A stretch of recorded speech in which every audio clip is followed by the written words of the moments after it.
I'm Frank Vaughn. It's April 4th, 2025, and in an example of how I can be critical of how something is said, in the last video I made, I talked about how it had bothered me that spouses were online publicly throwing their husbands under the bus. At the same time, I can recognize that men need to take care of their women, especially if you've got a good one, and that's what I did yesterday. I spent the day doting on my wife, and I spent the day cleaning the house.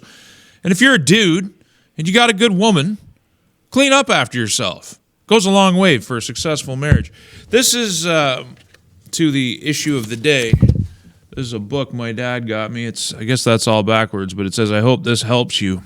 And he got this for me Christmas of 2000. And it's called Egotists and Autocrats, the Prime Ministers of Canada. And it's a bit of a fun romp. There's a lot of good information in here. But in this book that was written 25 years ago, it would take him a while to learn that the best way to retain power is to make your party as much like the other party as possible. This is talking about Laurier and his historic fights against John A. Macdonald. Now, the problem is the Liberals have figured this out. That's why they're memeing Donald Trump and doing the fake executive orders. That's why they're getting rid of the carbon tax and flipping their script as if they haven't been telling you the carbon tax has not only been good for Canada, but good for your pocketbook, that it's cost neutral and it actually benefits the poor. Remember all the talking points that they enlisted in their war to keep this tax. Now they've abandoned it. They abandoned Trudeau, the media, the Liberals. Nobody wants to talk about Justin Trudeau. It's like he didn't exist. There's no talk about his legacy or nothing, and that will continue until the election is over. Nobody's going to examine his record. Nobody's going to talk about the future. He's been disappeared. They are memeing Donald Trump. They're undermining the Conservative Party, and thus, the best way to keep power is to make yourself as much like the enemy as possible. The problem is, the Conservatives don't seem to understand that the way that you gain power is not by making yourself the same as your opponent. You make yourself different. I was going to play the video, but we really don't need to. It's just painful at this point. Pierre, Poilievre, President Trump is going after our workers, betraying America's closest friend and ally. This is further proof that Canada must build a strong economic fortress to be strong, united, sovereign, and stand on our own 2 feet. Conservatives are ready to fight for our workers, build that fortress, and put Canada first for a change.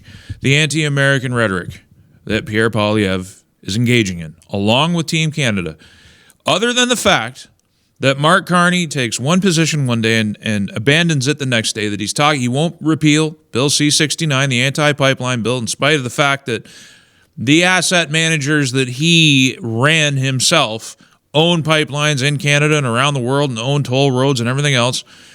In spite of that, the rhetoric sounds the same, and this is a problem. I wish Pierre Poilievre would take a diplomatic approach with the United States. Focus more on the friendship and talking about how the Liberals mismanaged us into this relationship, how they made fun of the president, how they made fun of the administration, how they have mocked and ridiculed, how they have laid down our guard, how they have denuded our army and our military, how they have economically weakened us, and how they have sold us to China and overrun us with crime. Not pin the Americans, not blame Trump. He's catering to a soft middle that he knows hates Donald Trump. But the cost-benefit analysis is off because this erodes most of his base. Even if they don't like Donald Trump, they don't want to see this. We can't aggravate the Americans here. We're dependent on them. So this rhetoric is an attempt to grab those swing voters. But I think it's costing more, and I wish he would shut up. Like Real Jew says, Mr. Poilievre, I love you and I support you, but please stop talking so much about America. It's not the biggest problem in Canada right now. The Liberals have brainwashed Canadians that Trump is the biggest issue in Canada right now. He goes on further. The issues, the undermining of this nation, the unsteady nature of your life, the erosion of the value of the purchasing power of your dollars, the high degree of taxation, the rampant criminality, the money laundering, the drugs, the terrible relationship that we have with the United States, all of these are the product of the last 10 years of the current government Let's not talk about Trump. Let's talk about that. But the fact of the matter is, he's already walked himself out on the gangplank, and he's going to stick to this all the way to the finish line. And I don't know if it's a net positive. Actually, I think it's a net negative. But no one listens to me. No more Canadian flag for the rest of the day. We're going with a bleak background. Chibilaluski says, when you support a dated party that has no clue why these tariffs benefit us, especially if we unite with the United States, you reveal how misguided and clueless you are. PP never anticipated any of this, yet he doubles down, leading the blind straight into financial ruin 60 years too late. This is an example where I can agree with somebody and the point that they're trying to make. Well, at the same time, why does this guy keep showing up in my comments, posting under my stuff? He doesn't even follow me. There's all kinds of these people, and I picture them furiously behind their computer. Every morning they get up, and with their coffee, they're just like, what's that son of a gun, Frank, that long-haired, middle-aged man? What's he saying today? I won't give him a follow, but I'm going to manually go to his profile to see what he says. This misrepresents me altogether. I agree with what you're saying, bud. I really do. But the fact of the matter is, on an issue-by-issue basis, on a plan to move forward, to actually improve the public mind. Do you know what we're dealing with here? We're dealing with a mentally ill public. The conservatives are trying to win elections. The liberals are trying to win elections with people that are broken fundamentally, especially since 2022.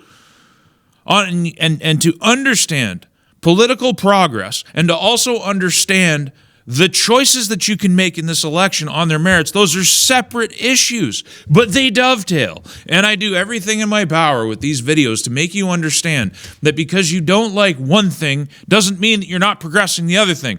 So you can hate the Conservative Party all you want. There's aspects of the Conservative Party I despise, their stance on Ukraine and Trump, to name a couple.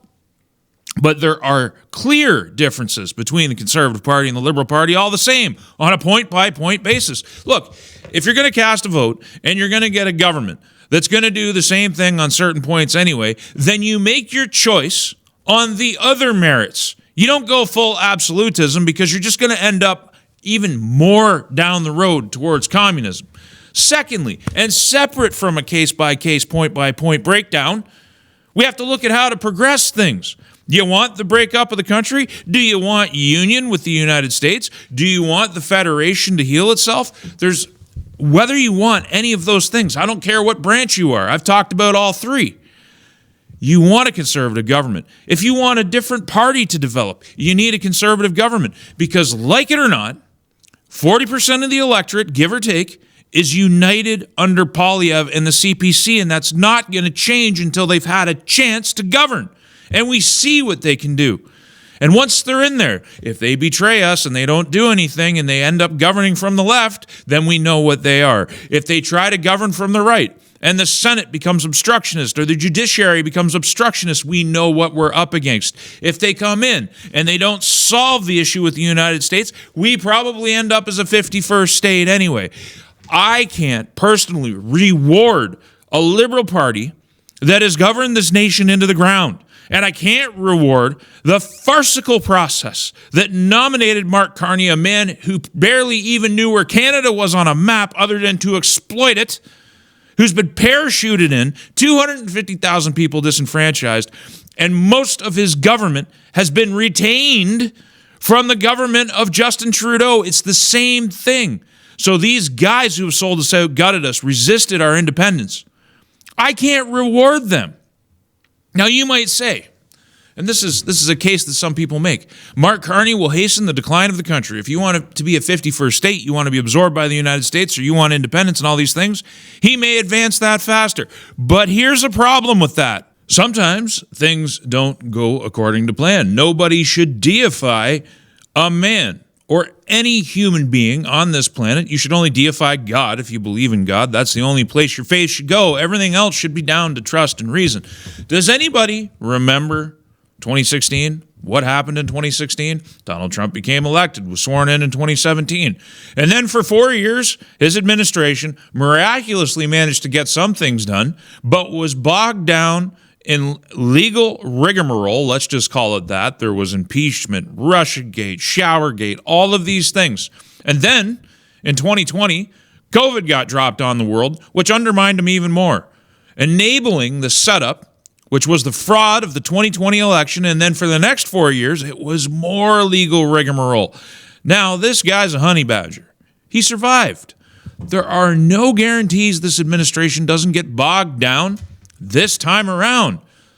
It's going to take work, not just his work, but work on your behalf if you believe in the Trump vision. And I'm not trying to judge it one way or another. I'm just telling you, if you think Carney guarantees your absorption into the United States, if you think Carney guarantees that the west of this country somehow ends up sovereign and not part of the United States, look, if Trump is all-powerful, as many people seem to think he is, do you think he's honestly going to sit back and allow different nations to take form in the north that might be undermined more by China and Russia in this geopolitical realignment of the world that he is trying to institute right now? This is a complete shakeup. This is kicking out Davos. This is kicking out the global order that's been around for decades and trying to create a new one, all in a small window of 4 years, all while he's got to deal with the imperfect conditions that are presented to him in the Republic.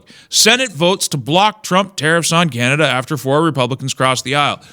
This is a symbolic vote. It's dead in the House, and it'll get vetoed by Trump, but he still has rhinos. He's still got snakes in the grass all around him. He is still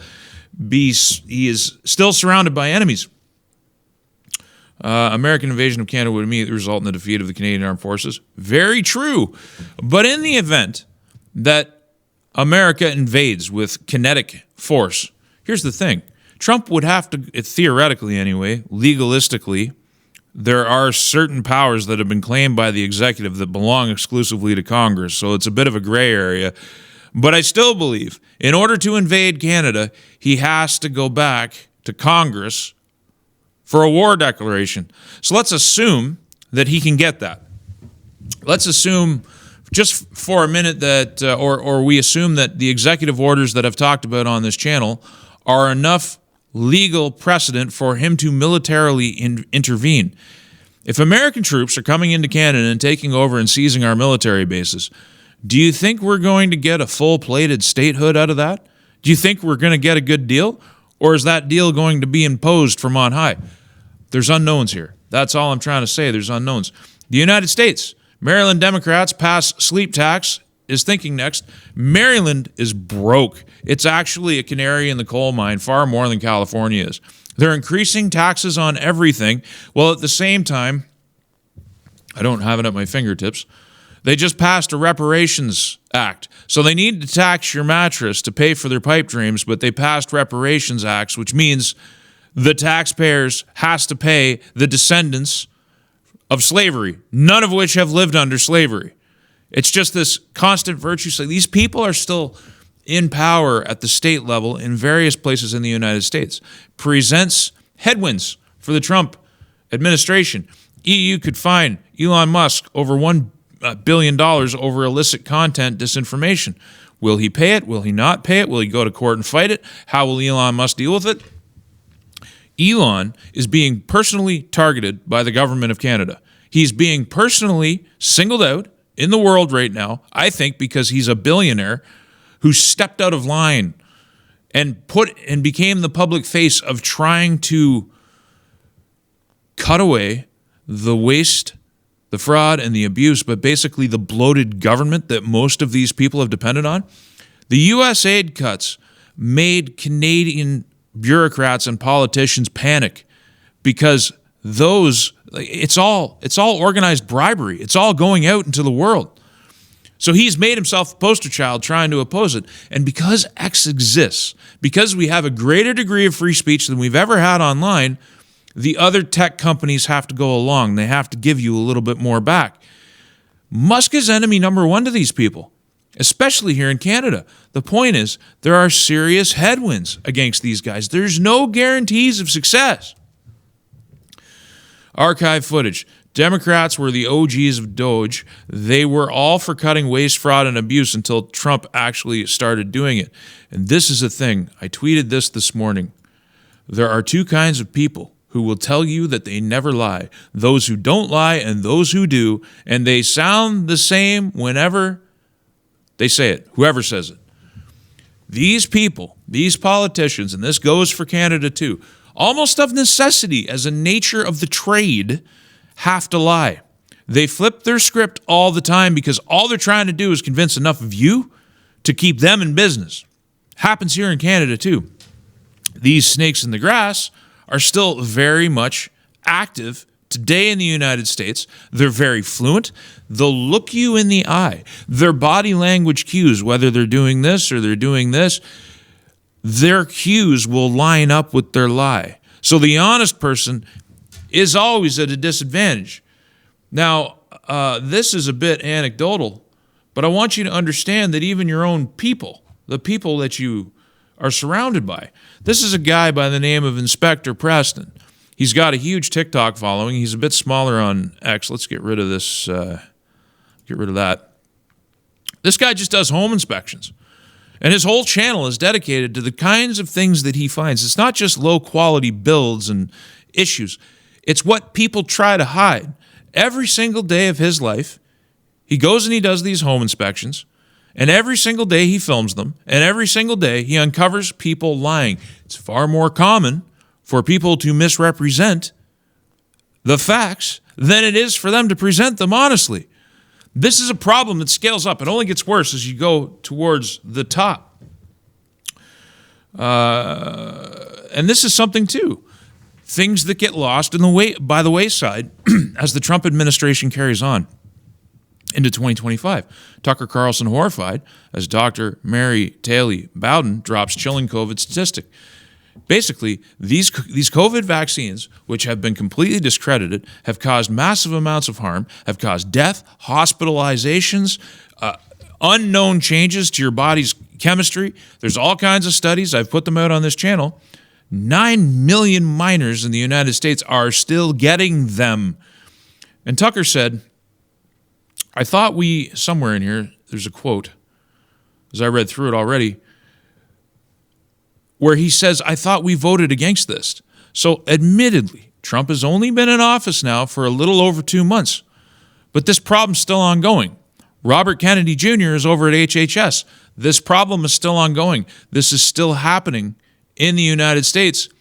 This chick was banned, censored. She's lucky to have Tucker as a platform. But Tucker Carlson had to leave Fox News. He had to leave the mainstream media so that he could continue to exercise the umpth degree of his free speech so that he could put these people out there for people to consume. If you're not on X, you don't know. If you're not on YouTube, you don't know. This is the other struggle when you're trying to put facts out there. And this is a bit of a pep talk for all the smaller content creators who, you only have a few dozen views or you only have a few hundred views and it really disappoints you because you feel like you're not making a big enough impact. I go through the same thing. It never ends. It only scales up. You can have as large an audience as Donald Trump and Elon Musk, and most people are still tuning you out. You can have a massive following like Tucker Carlson, and you're still struggling to reach people. The struggle never ends. And whatever work that you're doing, at whatever scale that you're doing, if there's someone out there who's getting something out of it and tells you they're getting something out of it and feels good sharing their time with you, it has merit and it has purpose, especially if you're an honest person and you're just trying to drive at the truth. But all I'm trying to uncover here is headwinds. Unearthed FBI chat logs reveal gag order on Biden laptop expose.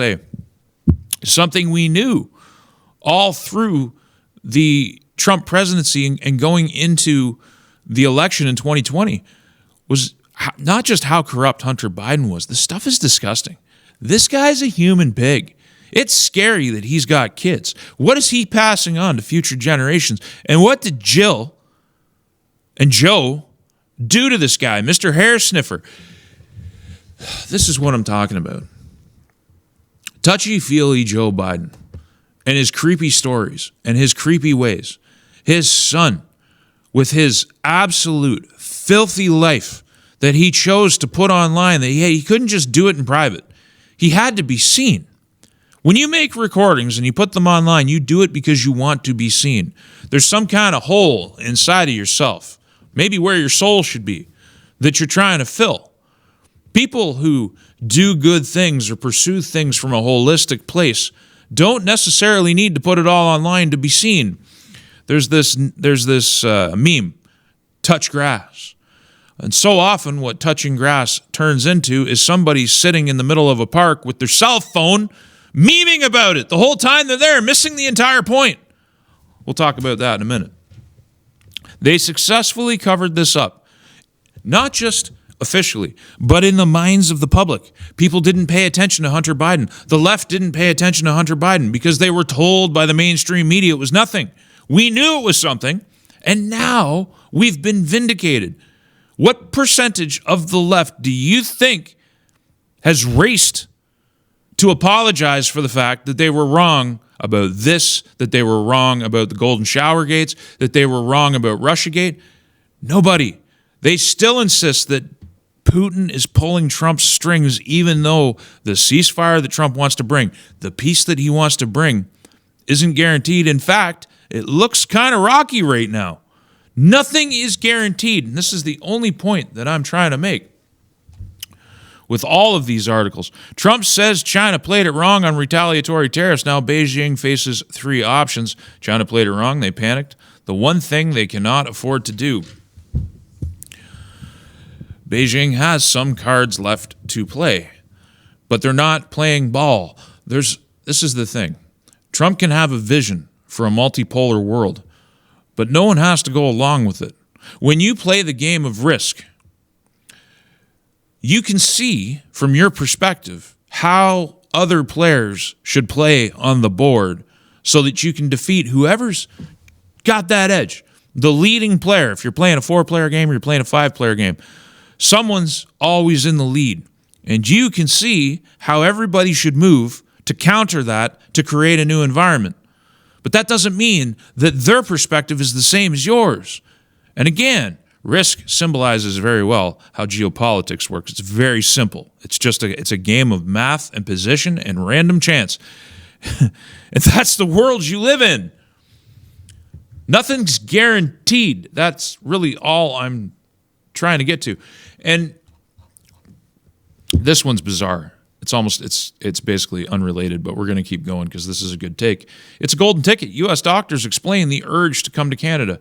This whole article, great big article, is talking about the superiority. Can you believe this? The superiority of Canadian healthcare and its invitation to foreign doctors. It flies in the face of reality. Our best talent leaves to make money elsewhere, to practice.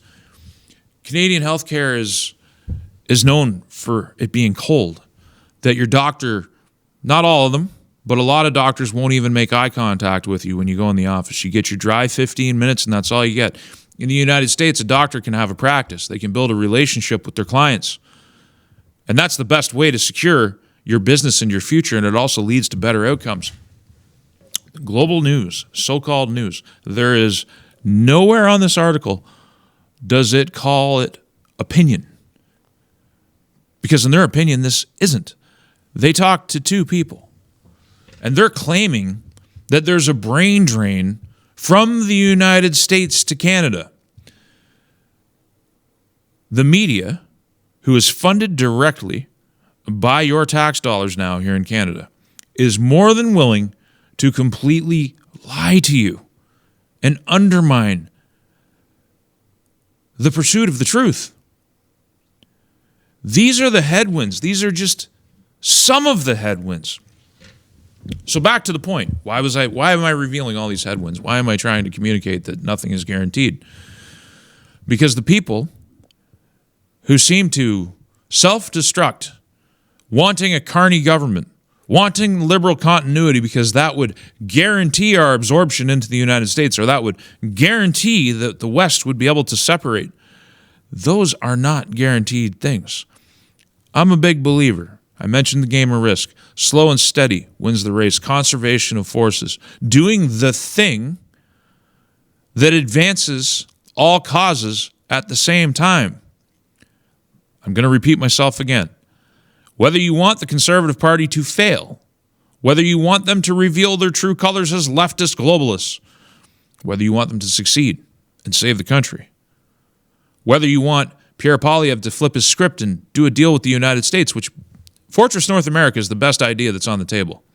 These tariffs, as my critic that I highlighted earlier, would actually be beneficial to us all if we just embrace them in the right diplomatic way. It's about creating a strong manufacturing base right here in North America. And there will be an adjustment period if it's successful, but it's a little short-term pain for long-term gain. But we can certainly make it much more painful, and our politicians seem to want to do that.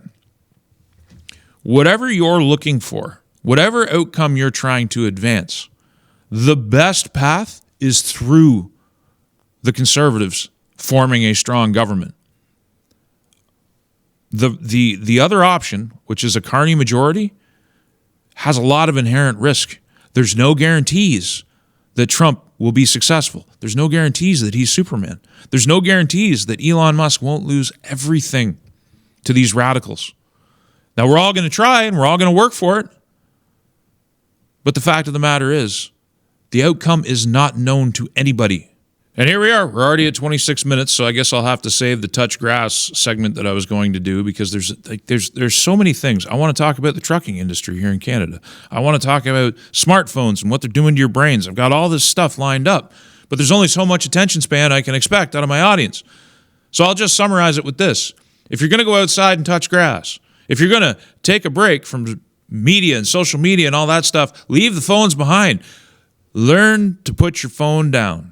Not just for a few hours. Put that thing down for a day. The world will go on, and you might actually gain some peace and perspective. I'm Frank Vaughn. If you like this work, please consider supporting it via the website. I will see you in the next one. Did you know that I have a website? frankvaughn.ca, the ultimate repository for all of my work, and a backup location just in case the censors come for me again. And if you like the content, please consider using the donate link in one of the options available. There are no paywalls, there is no advertising, and there is no Patreon, and I intend to keep it that way. Thank you for your time and your consideration.